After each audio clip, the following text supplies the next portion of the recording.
Let's call that FBI raid on Michael Cohen's office and hotel room what it is, a big, fat, grandstanding move that was designed to embarrass him, to humiliate him, to intimidate him. Now, I want to make it clear.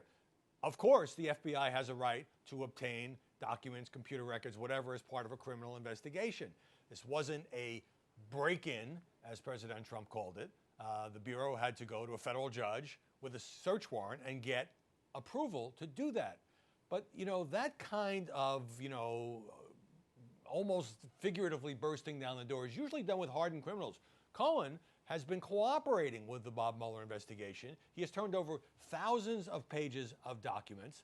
And so there was really no need for this. It's kind of a thing that's sometimes done in New York. When Rudy Giuliani was U.S. attorney, I used to cover him when I was based here. He'd sometimes make a big showy arrest of suspected Wall Street white-collar criminals and do the perp walk thing just to kind of send a message. And that's what I think was going on here. Now, it wasn't Bob Mueller himself who ordered this grandstand tactic.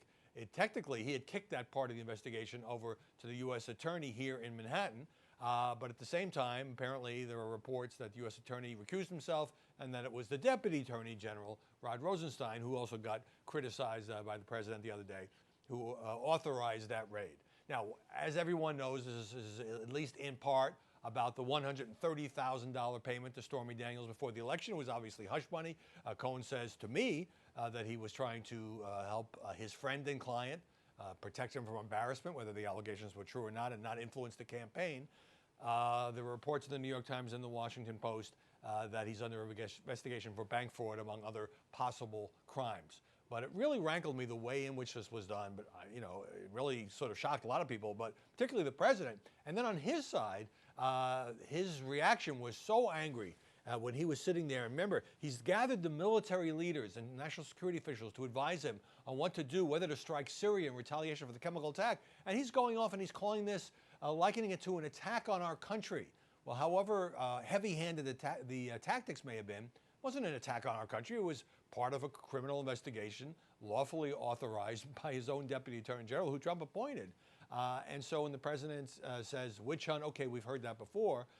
When he says attack on our country, that's going too far. And then he openly talked about whether he should fire Robert Mueller, even as particularly Republicans are saying, please, please don't do this, Mr. President, the firestorm that would create. He said, well, a lot of people have advised me to do that. He's not happy with Jeff Sessions, he's not happy with Rosenstein, he's not happy with Mueller, and he's certainly not happy with his lawyer's office being the subject of this kind of dramatic raid. But this led to one of those banner headlines in the Drudge Report: presidency under siege. When you have the situation with Syria, when you have the president going off as he did, when you have his own lawyer being taken by surprise, blindsided by this search related to allegations by a porn star, and you have the president canceling his planned summit visit to South America, it does feel like a very supercharged atmosphere.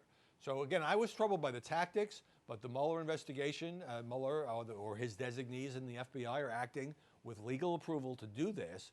They may have evidence on Michael Cohen that we're not all aware of. But based on what we know, a payment that might turn out to involve some banking shenanigans, that might be designed to shut up a potential witness against the president, witness not in the legal sense, but in the political sense at the end of the campaign, this still seemed like a really heavy-handed thing to do. And I think now that the president is really ticked off about this notion he's going to sit down with Robert Mueller, I think things are going to get a lot hotter on this front before they cool down.